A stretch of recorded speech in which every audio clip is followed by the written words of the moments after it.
Welcome back to art class, everyone. Today we're going to be learning how to do a painting of flowers in honor of spring. It is springtime. That means the flowers are blooming. We have babies running around. I love springtime, except for my allergies, so it's no fun.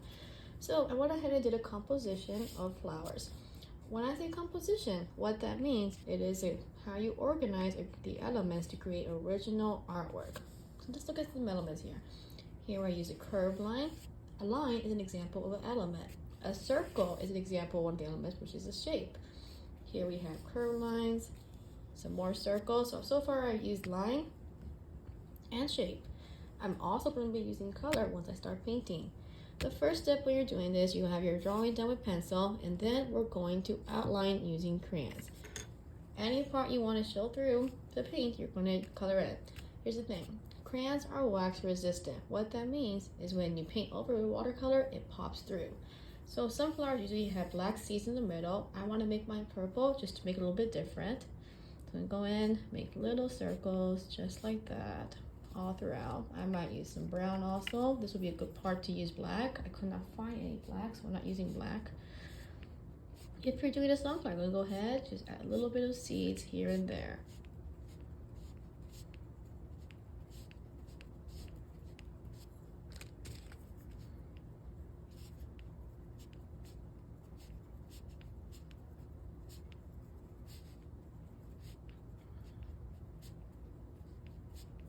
Notice how I'm not coloring the whole thing. I'm just adding little dots. These will be bumps once I paint over. This will give it texture. Texture is how something feels. That's another element of art. So far we use shape, line, color, and texture. So there's some of the elements we are using. There are 7 all together. We'll go ahead and outline this.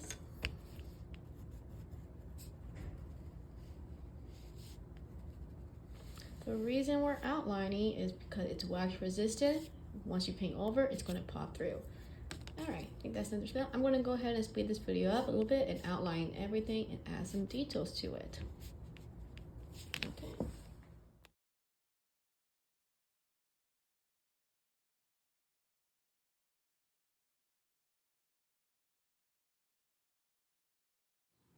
All right, let's take a moment to recap. The elements of art I'm using are shape, line, color, and texture. Here we have a circle, which is a shape. Here we have a curved line, which is a line. More curved lines all around here, and little circles here, which is a shape. Next, I went ahead and added line to create texture on top of my flower. By making circles here, I'm adding texture to the flower. It's not flat anymore. It suggests how something feels.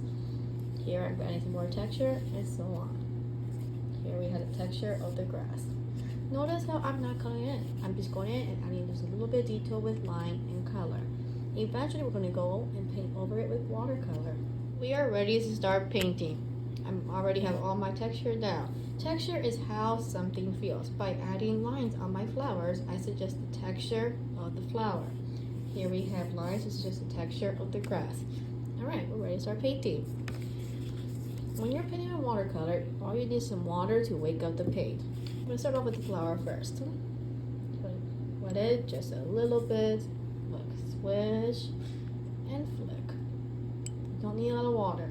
If it gets too soupy, your paper's going to get all messed up. You don't want that. Just a little bit of water to wake it up. We'll start with yellow, just a little bit. That's enough. And then we'll go in and paint right across that. You'll see it's wax resistant, so it comes right off.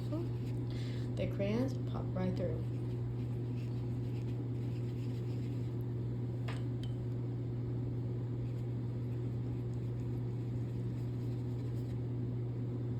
Notice how every time I want to change the color, I need to go and wash my brush. This is how you get the excess water off. If you put too much water in it, it's going to get really muddy and soupy. You do not want that. Okay? So I'm going to go ahead now and get maybe some orange to do the underneath it. What I'm doing here is called adding value. Value is the lightness and darkness of an object in an artwork or color. If I just add a yellow, it will be kind of flat and two-dimensional. By going back with orange, I am adding value.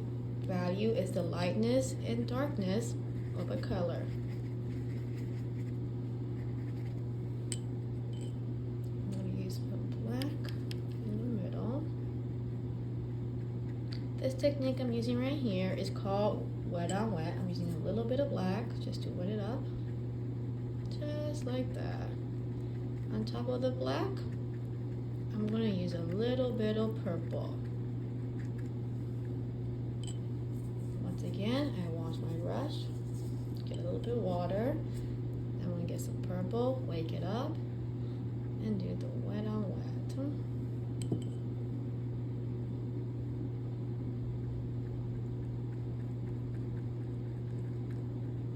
I want it to be a little darker.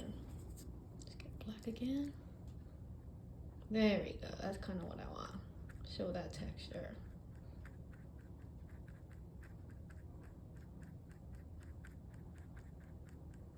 All right, I think the middle's pretty darn good.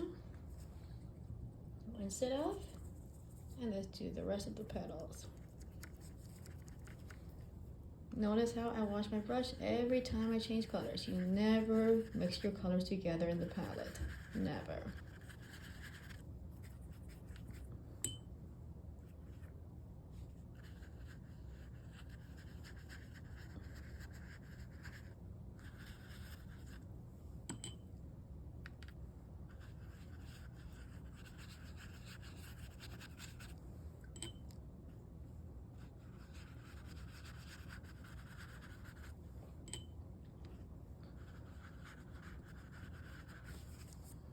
All right, next I'm going to add a little bit of orange to add value.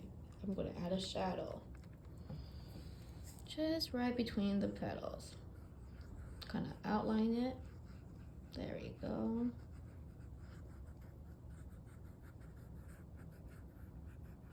So it's a little bit darker than I want, so I'm going to go back with nothing but straight on water and blend it with the yellow.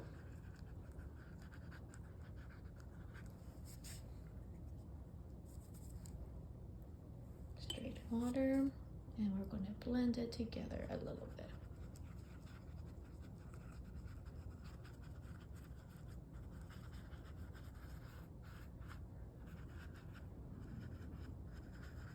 Nothing but water. All right, I think the sunflower is pretty good. Let's move on to the grass. For the grass, we'll be using a little bit of yellow, green, and blue. To start with yellow. Just like that. We're making diagonal lines. Rinse it off. And get some green. Keep it on your tip.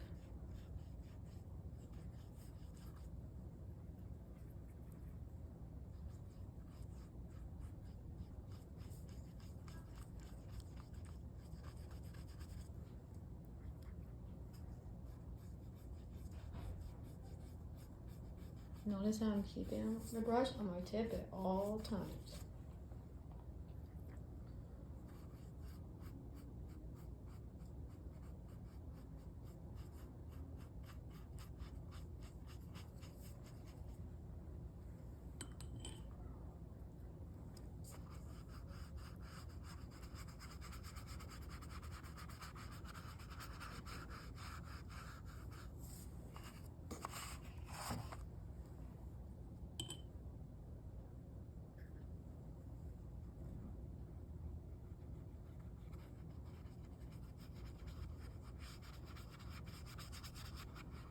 Alright, well that's still wet. I'm going to do something called wet on wet. I'm going to use a little bit blue, a little bit of green. This is already wet, so I'm going to wet this blue up. There we go. And dab and dab. This is called wet on wet.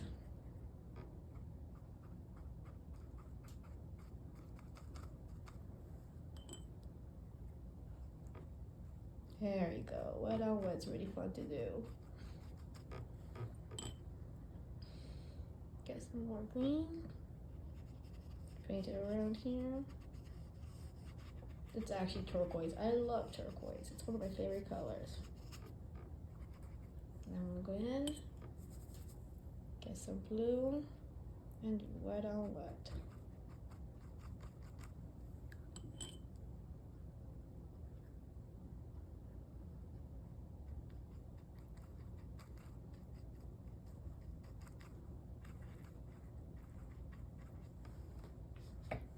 A little bit darker.